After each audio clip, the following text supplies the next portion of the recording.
محبوب سبحانی غوث سمدانی شیخ عبد القادر جیلانی حضور غوث اعظم رضی اللہ تعالیٰ عنہ کے والد تو بچپن میں وصال کر گئے تھے. غوث پاک رضی اللہ تعالیٰ عنہ نے ایک اینٹ سے کام شروع کیا اور غوث اعظم نے باقاعدہ کام کیا. ہمارے ہاں چونکہ رواج نہیں تحقیقی مقالہ جات کا، ورنہ غوث اعظم رضی اللہ تعالیٰ عنہ کا علمی کام بھی ہے، طریقت میں کام بھی ہے، تصنیف میں کام بھی ہے، جہاد میں بھی کام ہے. یہ صلاح الدین ایوبی دراصل حضور غوث پاک کے تیار کردہ ہے. یہ ساری فوج جو 70,000 تھی، یہ ساری غوث پاک کے مریدوں کی فوج تھی. یہ سارے لوگ حضور اور کئی پہلوؤں پر غوث اعظم نے کام کیا. کس طرح کیا؟ کس طرح کیا؟ وہی ترتیب جو آج تک ہمارے بزرگوں نے ہمیں دی ہے. غوث اعظم واعظ کہا کرتے تھے، تقریر کرتے تھے. اور تقریر کرنا آج کل لوگ سمجھتے ہیں، وہ کچھ لوگ کہتے ہیں چھوڑو جی یہ فلانا بندہ تو ایک خطیب ہے. آپ کے خیال میں خطیب ہونا کوئی بالکل فضول سی بات ہے؟ اسے کوئی معنی ہی نہیں. دیکھو خطابت اتنا ضروری کام ہے کہ غوث پاک فرماتے ہیں جب میں نے تعلیم مکمل کر لی اور میں پڑھ چکا تھا پر میں تقریر نہیں کرتا تھا، تو کہتے ہیں مجھے خواب میں نا خود رسول کریم علیہ السلام کی زیارت نصیب ہوئی اور نبی پاک صلی اللہ علیہ وسلم نے مجھ سے فرمایا تو تقریر کیوں نہیں کرتا، بات کیا کر، بات کیا کر. اللہ تبارک و تعالیٰ تیری وجہ سے لوگوں کو فیض یاب کرے گا، گفتگو کر. آپ جب بات کرتے ہیں نا کوئی بات دین کی، تو وہ بندہ اس وقت عمل کرے نہ کرے. جب آپ کوئی بات کر دیتے ہیں تو ایک وقت ایسا ضرور آتا ہے کہ جب بندہ وہ کام کرنے لگتا ہے تو بات اس نے سنی ہوتی ہے تو اس کے سامنے ضرور آ جاتی کہ یار یہ بات میں نے سنی تھی، وہ سامنے ضرور آتی. حضور غوث اعظم رضی اللہ تعالیٰ عنہ کو حکم دیا گیا کہ آپ خطاب کریں، آپ تقریر کریں، اور حکم کون دے رہا ہے؟ خود رسول کریم علیہ السلام. تو حضور غوث اعظم رضی اللہ تعالیٰ عنہ عرض کرنے لگے یا رسول اللہ، میں ان لوگوں میں جو اتنے فصیح و بلیغ ہیں، بات کرنے کا بڑا سلیقہ جانتے اور گفتگو کے سارے بام و در سے آگاہ ہیں، الفاظ کے اندر کیا طاقت ہوتی ہے اسے یہ سمجھتے، ان کے سامنے کیسے خطاب کروں؟ تو یہ دین کا اتنا بڑا شعبہ ہے کہ محبوب نے فرمایا عبد القادر منہ تو کھولیے گا. کہتے ہیں میں نے منہ کھولا تو خود محبوب نے اپنا لعاب دہن 7 دفعہ میرے منہ میں ڈالا. پھر غوث اعظم نے منبر بچھایا. پھر غوث اعظم آپ فرماتے ہیں پھر مجھے دوبارہ بھی زیارت ہوئی، پر اب مولا علی شیر خدا کی ہوئی. انہوں نے بھی فرمایا پتر منہ کھولے نا. تو میں کھولا تو 7 دفعہ لعاب دہن ڈالا. تو میں نے کہا حضور آپ نے 6 دفعہ ڈالا. تو میں نے کہا آپ نے کیوں 6 دفعہ ڈالا ہے؟ کہنے لگے اب حضور کے برابر تو نہیں نہ جانا. خطاب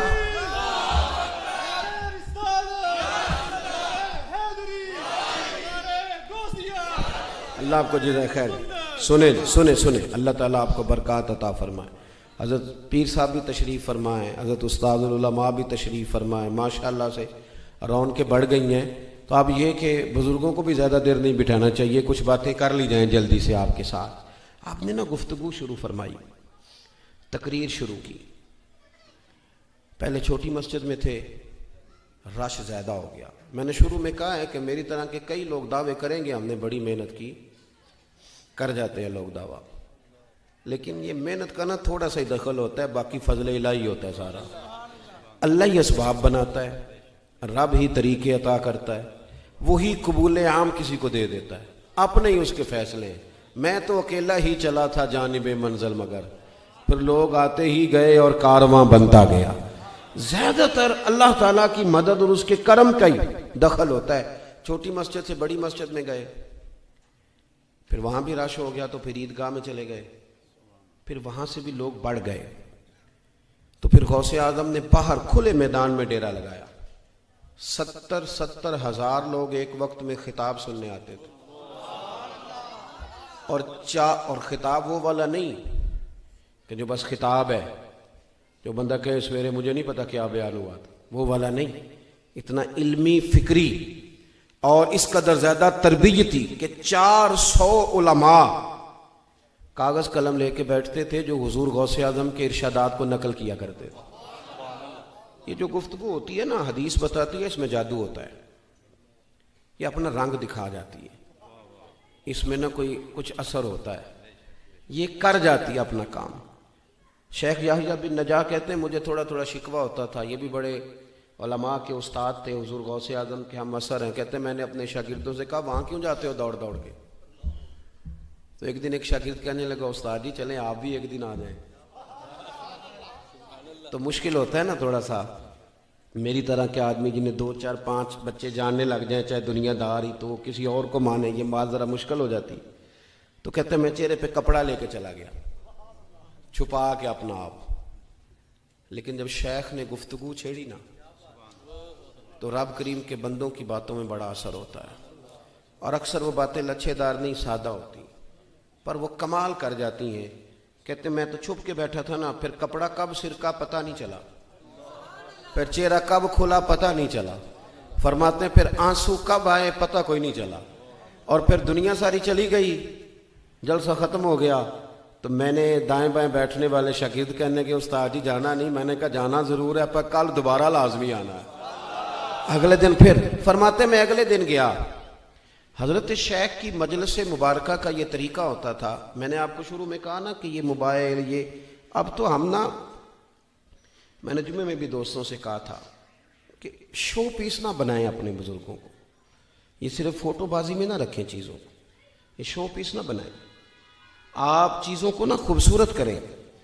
مطلب یہ کہ یہ محافل ہم جب منعقد کرتے تھے تو اس کے پیچھے ہمارے مقاصد روحانی ہوتے تھے، آمنے سامنے بیٹھیں گے کوئی بات کریں گے، کئی دفعہ کوئی سنگ دل رو نہیں سکتا پر کسی رونے والے کو دیکھتا ہے تو رو پڑتا ہے، اس کا لطف بڑھ جاتا ہے، یہ محافل کا یہ نفع ہوتا ہے۔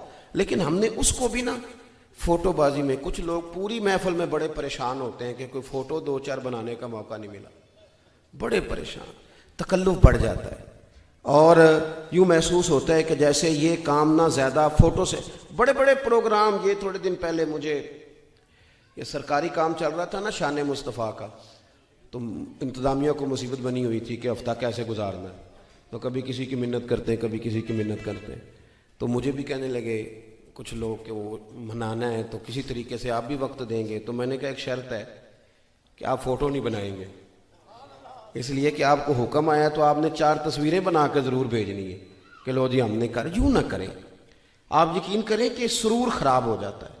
ایسے تو کہاں تھی فوٹو غوث پاک کے زمانے میں، کہاں تھا میڈیا، بات سینہ بسینہ تھی نا، کوئی درد تھا، ایک جاتا تھا تو وہ 15 کو لے کے ساتھ آتا تھا، وہ بات پھیل گئی، اور چونکہ خلوص تھا، نہ مرید بڑھانے کا شوق نہ اپنی شہرت کا شوق، مجمع لگا ہے غوث پاک گفتگو کر رہے ہیں، بارش آ گئی، لوگ ہلنے لگے، کبھی کبھی اندر کا درد زبان پہ آتا ہے۔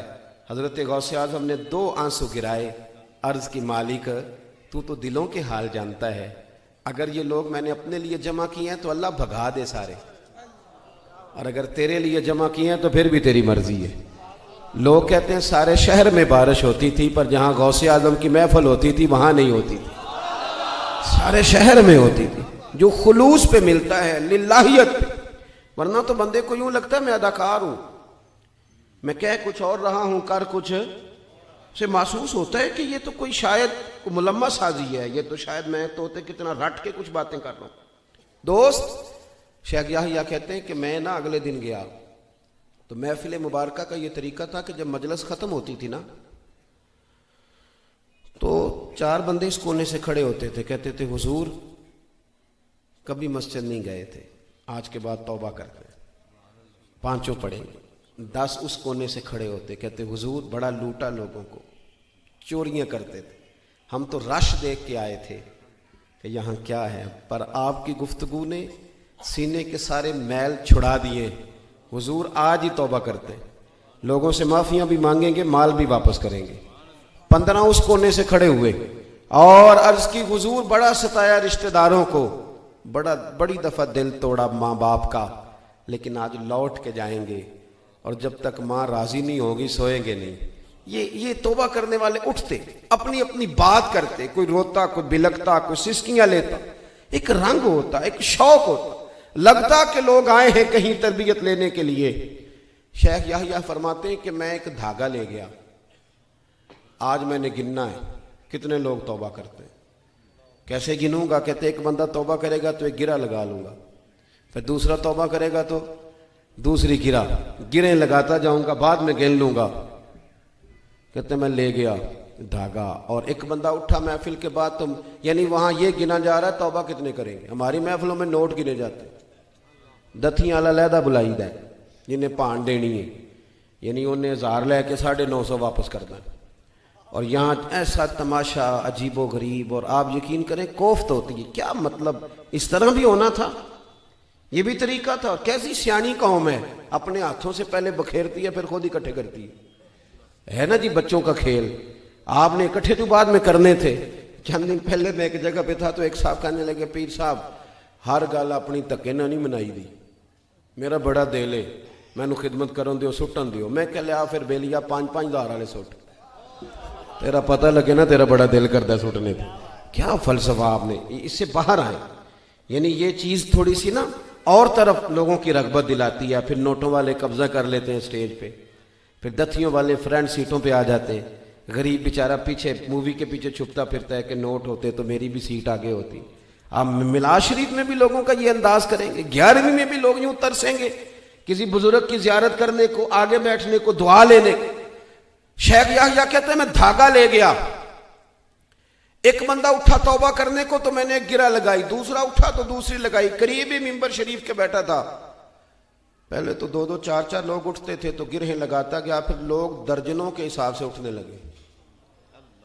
اب کیسے گرہیں لگاؤں, کبھی 20 اٹھ رہے ہیں, اس کے بعد 7 ہی 50 اٹھ رہے ہیں, پھر 100 اٹھ رہے ہیں, کیسے گرہیں لگاؤں. کہتے کبھی میں لوگ دیکھتا, کبھی خطاب سنتا, کبھی دھاگے کو گرہ لگاتا. جب میں الجھ گیا نا اور میرے چہرے پہ پریشانی کے آثار آئے تو سرکار غوث اعظم نے نظر فرمائی, اور رب کریم کے بندے کی جو باتیں ہوتی ہیں بڑی نرالی ہوتی ہیں. حضور غوث اعظم مسکرا کے فرمانے لگے یحییٰ میں دلوں کی گرہیں کھولتا جاتا ہوں, تو لگاتا جاتا ہے. یہ کیا بات ہوئی, میں تو گرہیں کھول رہا ہوں اور تو گرہیں لگا رہا ہے. اور پھر فرمانے لگے یہ میری وجہ سے توبہ نہیں کر رہے, یہ خدا کے فضل سے توبہ کر رہے ہیں, اور اللہ کا فضل گنا نہیں جا سکتا, وہ شمار نہیں ہوتا. آپ کوئی بھی کام ہے نا ایسا, کوئی بھی دنیا میں کوئی بھی کام, وہ ٹائم ضرور مانگتا ہے, آپ کو وقت دینا ہے. اور آپ جس شعبے سے تعلق رکھتے ہیں اس کے لیے آپ کو چیزوں کو مینج کرنا ہے.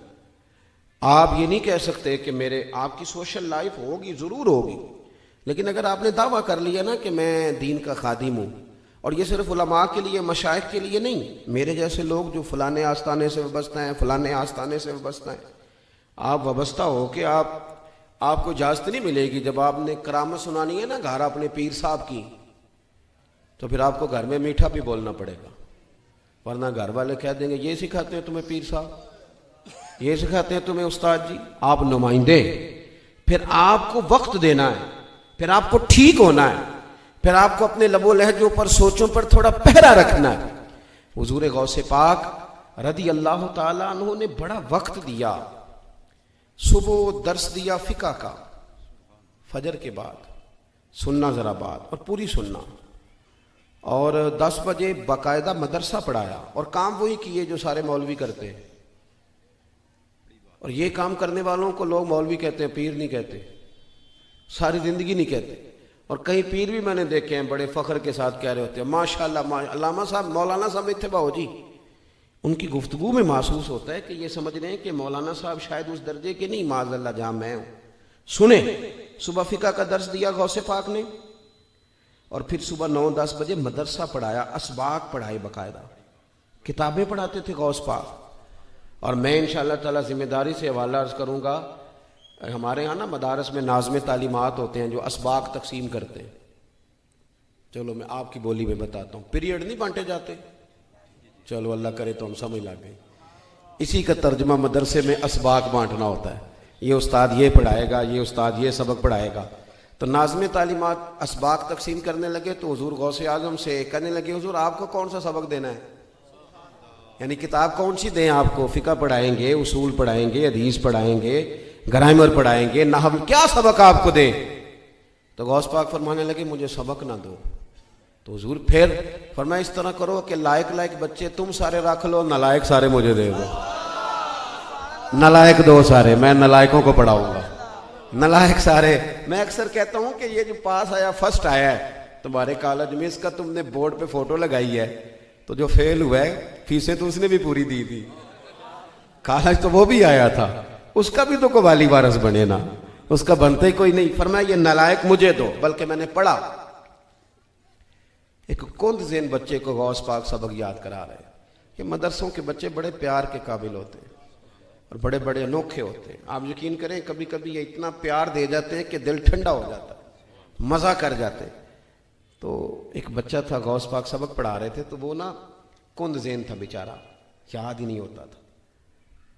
2-4 دفعہ حضور غوث اعظم نے اس پر محنت کی، پڑھایا سکھایا۔ تو ایک مرید عرض کرنے لگے استاد کے حضور آپ چھوڑیں یہ کند ذہن ہے، تو آپ فرمانے لگے نا بھائی کوئی مداخلت نہ کرے، مجھے اس سے پیار کرنے دو، تمہیں کیا پتا وقت کیا ہے، آئندہ حالات کیا ہیں۔ وہ استاد کہتے ہیں پورا ہفتہ نہیں گزرا تھا کہ وہ طالب علم انتقال کر گیا۔ اب مجھے سمجھ آئی کہ سرکار غوث اعظم کا اس سے محبت کا یہ انداز کیوں تھا۔ صبح درس دیا، دوپہر مدرسہ پڑھایا، زور کے بعد پھر تفسیر کا درس دیا، عصر کے بعد پھر لوگوں کو حدیث پاک کا درس دیا، اور ہفتے میں 3 دن خطاب کیا اور 70 ہزار کے مجمع سے خطاب کیا۔ اور یہ جو ایک تو ہوتا ہے نا آپ پورے ملک میں کہیں کہیں جا رہے ہیں تو ایک تقریر بھی چل جاتی ہے، لیکن اپنی مسجد میں ہر جمعہ ایک تقریر نہیں چلتی، وہاں تیاری کرنی پڑتی ہے، کچھ نہ کچھ نیا بیان کرنا پڑتا ہے۔ تو اگر آپ اپنے ہاں ہی روز جلسہ منعقد کریں گے تو پھر آپ ایک ہی تقریر روز نہیں کریں گے۔ تو ہفتے میں 3 دن بیان ہوتا تھا، جمعے والے دن صبح، اتوار والے دن صبح، منگل والے دن شام۔ تو اب اس کے لیے بھی کچھ تیاری ہے حضور غوث پاک کی۔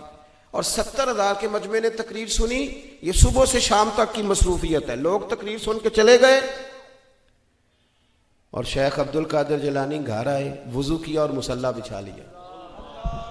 انہوں نے نہیں کہا کہ تقریر بھی تو نفل ہی ہے نا، انہوں نے نہیں کہا کہ درس فقہ بھی تو نفل ہی ہے نا، اور پھر ساری رات انہوں نے رب کریم کی یاد بھی کی۔ اس ترتیب سے کبھی کبھی بڑی مشکلات آ جاتی ہیں۔